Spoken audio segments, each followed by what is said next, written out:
Good afternoon dear friends. नमस्कार।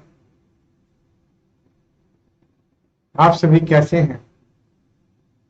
मुझे पूर्ण आशा है आप सभी गवर्नमेंट की गाइडलाइंस को मानते हुए और डॉक्टर्स की इंस्ट्रक्शंस को फॉलो करते हुए ठीक से होंगे। मैं OP Sharma, motivational speaker, real life coach, आप सबके सामने रूबरू हो रहा हूं हमेशा की तरह रिस्पष्ट चैनल के माध्यम से एक बहुत ही इंपॉर्टेंट टॉपिक लिए हुए। मुझे पूर्ण आशा है कि आप सभी हमारे साथ एंड तक रहेंगे और टॉपिक को अच्छी तरह से एंजॉय करेंगे।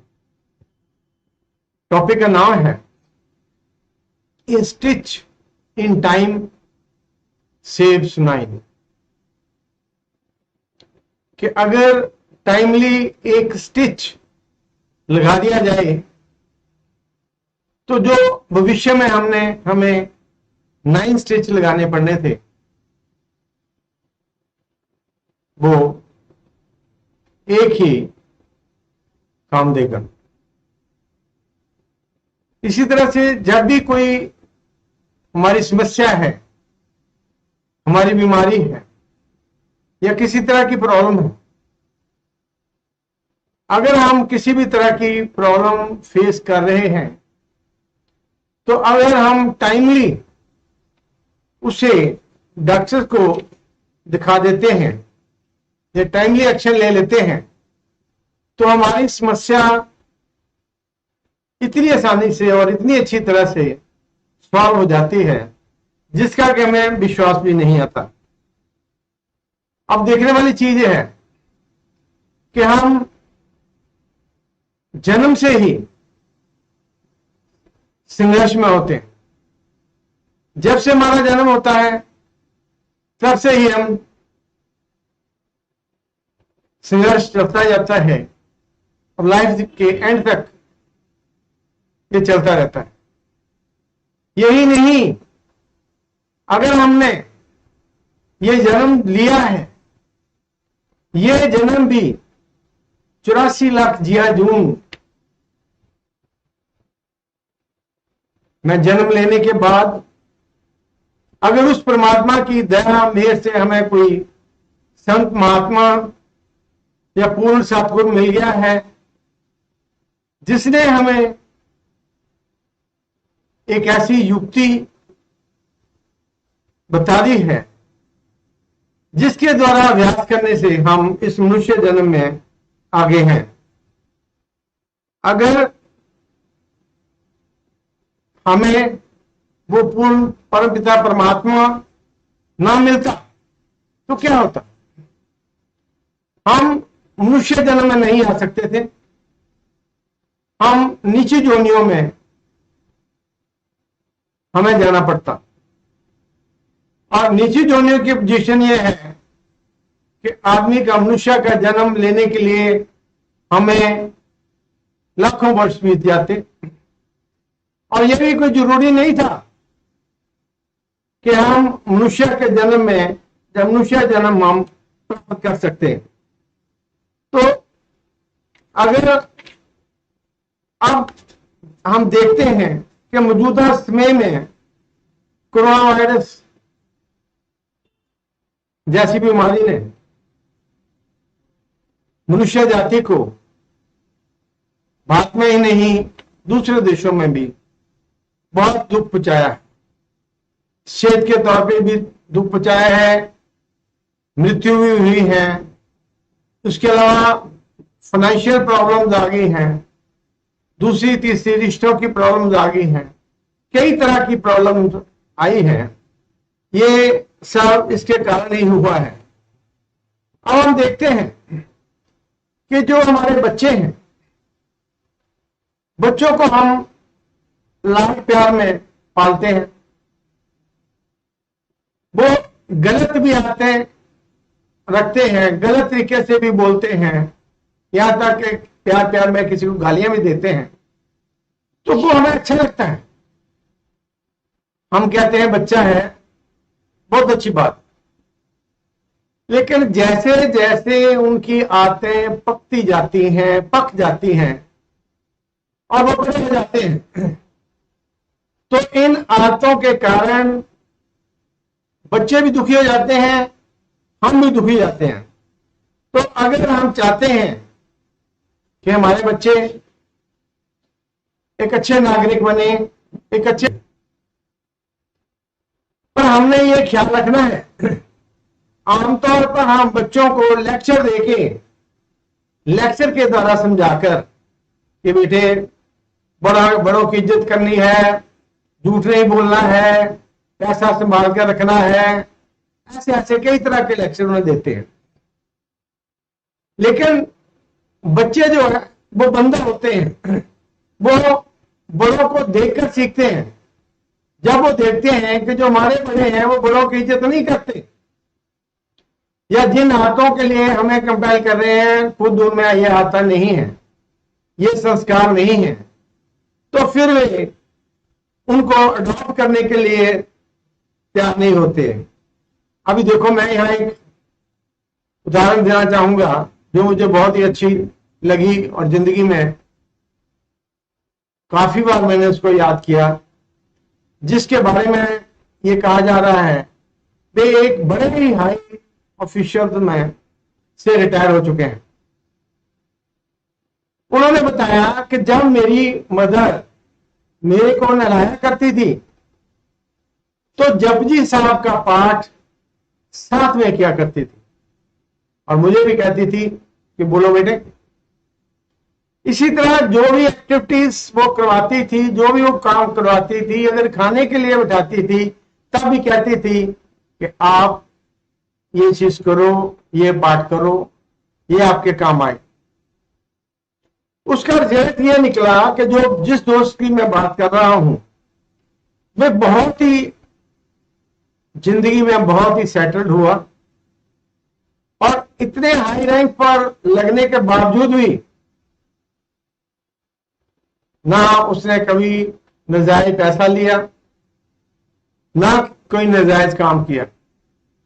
जो भी काम किया एज पर रूल किया, जिसके साथ भी बोला बड़े प्यार से बोला, लेकिन जो उसने किया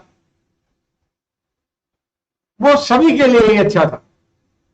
इसी तरह से अब हम बात करते हैं कि जिनके पास पैसा ज्यादा होता है, अगर पैसा ज्यादा होगा तो क्या होगा? अहंकार भी ज्यादा होगा कि मेरे पास इतना पैसा है, मेरे पास इतनी प्रॉपर्टी है। जब भी बात करोगे वो अहंकार से बात करेगा।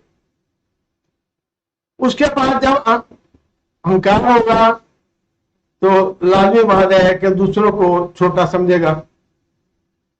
जब दूसरों को छोटा समझेगा, अब जो अहंकारी है और साथ में जिसको गुस्सा भी आएगा, जो गुस्सा भी ज्यादा करेगा, हम अच्छी तरह सोच सकते हैं कि वो परमात्मा के बारे में क्यों सोचेगा। वो तो खुद ही अपने आप को भगवान समझेगा। किस तरह से परमात्मा को याद करेगा ये हम अच्छी तरह से सोच सकते हैं। अब यह अच्छा समय आने पर महात्मा उसे युक्ति दे देगा। अगर उसके कर्म अच्छे हैं, जिस व्यक्ति के मनुष्य जन्म पाकर कर्म अच्छे हैं और पिछले कर्मों के अनुसार उसके भाग्य में भी है, तो उसे कोई पूर्ण पुरुष या संत महात्मा मिल जाएंगे जो उसे युक्ति सिखा देंगे, जिससे हम जो परमात्मा को याद कर सकेगा। इस युक्ति का सिमरन, ध्यान एंड धुन या नाम भी दिया जाता है। जब यह व्यक्ति यह युक्ति प्राप्त करके उस अनुसार अभ्यास करता है, उसका मन भी शांत हो जाएगा। जो उसके नजदीक होंगे वो भी ये महसूस करेंगे, उसका और भी बढ़ता जाएगा। अब हम यहां देखते हैं कि हालातों के अनुसार जैसे हालात हैं, ये जैसा समय अभी बीता है, हम किसी से भी छुपा नहीं है। जिनके सोर्सेज अच्छे थे, जिन्हें कोई प्रॉब्लम नहीं थी, जिससे किसी का देना नहीं था, उसे कोई प्रॉब्लम नहीं हुई, बाजार से सामान लाया और बड़े मजे से रहा।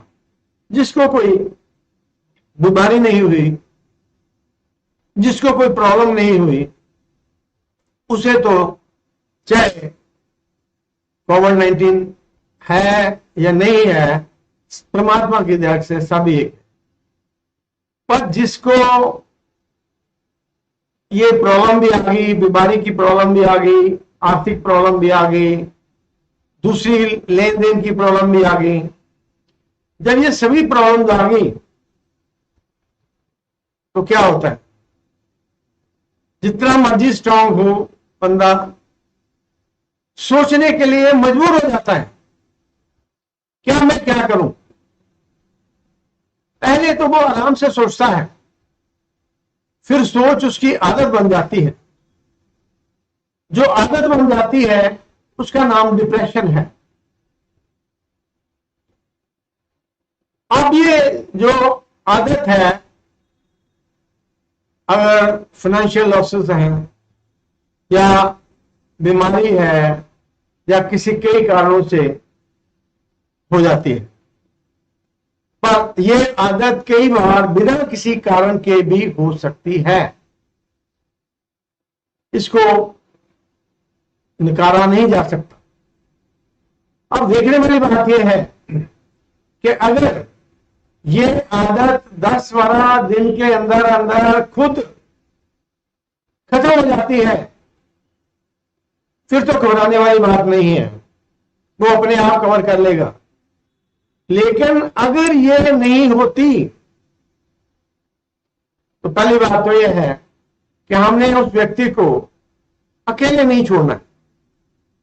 इसके अलावा हमने अच्छे डॉक्टर या अच्छे साइकोलॉजिस्ट को ढूंढना है। अब ये डिप्रेशन जो है, ये आम नॉर्मल बीमारी की तरह है। हम सोचते हैं पता नहीं लग से हमें हो गया, पहले वाली बात नहीं है। अब डॉक्टर भी काफी क्वालिफाइड है, साइकोलॉजिस्ट भी क्वालिफाइड है, जो मेडिसिन है उसमें भी काफी रिसर्च हो चुकी है। अगर हम टाइमली मेडिसिन का तो स्टार्ट कर देते हैं अंडर प्रॉपर सुपरविजन, तो इससे बाहर आना कोई डिफिकल्ट नहीं है। अब अगर तो छोटी मोटी अगर बीमारी है, वो तो साइकोलॉजिस्ट की मदद से भी संभव है। अगर कोई छोटी मोटी बीमारी है तो साइकोलॉजिस्ट हो, वो ही उसको बात करके, समझा के, करके उसको ठीक कर सकता है। सबसे जरूरी है कि समय पर बीमारी की पहचान की जाए। अगर समय पर बीमारी की पहचान नहीं की जाती तो इससे अधिक से अधिक नुकसान हो सकता है। यहां तक परमात्मा ना करे, वो व्यक्ति सुसाइड तक कर सकता है। और पूरी कोशिश करनी है कि जब तक वो नॉर्मल ना हो, उसे किसी भी हालत में अकेला ना छोड़ो। ऐसे व्यक्ति की पहचान है कि ना तो ये खुद खुश होता है, ना ही किसी में दिलचस्पी लेता है, ना ही किसी की दिलचस्पी इसकी होती है। ये अपने ही रंग में रंगा रहता है। अब हमने देखना है इसकी और पहचान करने के लिए कि और क्या चीजें हो सकती हैं जब इसकी पहचान हो सकती है। यह एक है कि गिल्टी फीलिंग्स। जब उससे बात करोगे तो वह गिल्टी फीलिंग शो करेगा। वो कहेगा ये जो नुकसान हुआ है मेरे ही कारण हुआ है, इसमें किसी का दोष नहीं है, मुझे पता नहीं क्या हो गया था। कई तरह की ऐसी वो स्टेटमेंट्स देगा जिससे शो करेगा कि ये खुद को दोषी मानता है। आगे आगे चले, अब जब उसका दिमाग, ब्रेन हर्ष में चलता रहेगा वो भी नेगेटिव थॉट्स के लिए, तो उसके शरीर में कब ताकत आई? उसके शरीर में ताकत नहीं आ सकती। उसे जो है वो हर्ष में टायर्ड टायर्ड फील करेगा, कांट कंसंट्रेट। अब जो इस हालात में है, लगातार सोच रहा है, उसका अपने मन पे भी कंट्रोल नहीं है, तो वो कंसंट्रेट कैसे कर सके? कोई भी सब्जेक्ट होगा, कोई भी ऑब्जेक्ट होगा, इस पे कंसंट्रेट नहीं करेगा। लॉस ऑफ एपिटाइट, जब लगातार ब्रेन में सोचा जाएगा तो जो नेसेसरी जूसेस पेट में आते हैं पेट को पचाने के लिए, उनका पूरी तरह से प्रोडक्शन नहीं होता, जिसके कारण उसको एपिटाइट उसकी कम हो जाती है। इम्प्रॉपर स्लीप, और चीज हो जाती है कि जो उसकी स्लीप है वो प्रॉपर नहीं होती, इम्प्रॉपर होती है। कभी सोंगे, कभी उठ के, कभी ऐसे कभी ऐसे। हम सभी जानते हैं कि कोई भी बीमारी मुश्किल का समय निकाल लिया जाए तो उसका इलाज असंभव है। अगर हम किसी बीमारी को प्रॉपरली टाइमली डॉक्टर को नहीं दिखाते तो उसका इलाज करना संभव नहीं है। और इसलिए जब भी किसी बीमारी या समस्या की शुरुआत हमें नजर आए, हमें उसी वक्त सजग हो जाना चाहिए और उसी में उसके इलाज के लिए कोशिश करनी शुरू कर देनी चाहिए। अभी स्टार्ट से जैसे हमने लिखा था कि ए स्टिच इन टाइम सेव 9, कि अगर हम टाइमली वन टाइम एफर्ट्स कर लेते हैं तो अनटाइमली अगर 9 टाइम्स भी वो एफर्ट्स करें, हो सकता है कि वो रिजल्ट ना आए। हमने जिंदगी में भी कोई भी काम हो, किसी के लिए भी, हमने बाहर भी जाना है, हमने एरोप्लेन पे जाना है, ट्रेन पे जाना है, कहीं भी जाना है, अगर हम कंफर्ट जोन में हैं, हम उठते उठते कह रहे हैं कोई बात नहीं, कुछ नहीं फर्क पड़ने वाला, तो ये देख लो फर्क तब पड़ेगा जब हमारा वो एरोप्लेन या ट्रेन या कोई भी चीज मिस हो जाए। तो हमें पूरी कोशिश करनी है, हर काम को समय सिर शुरू करना है और समय सिर ही खत्म करना है। धन्यवाद।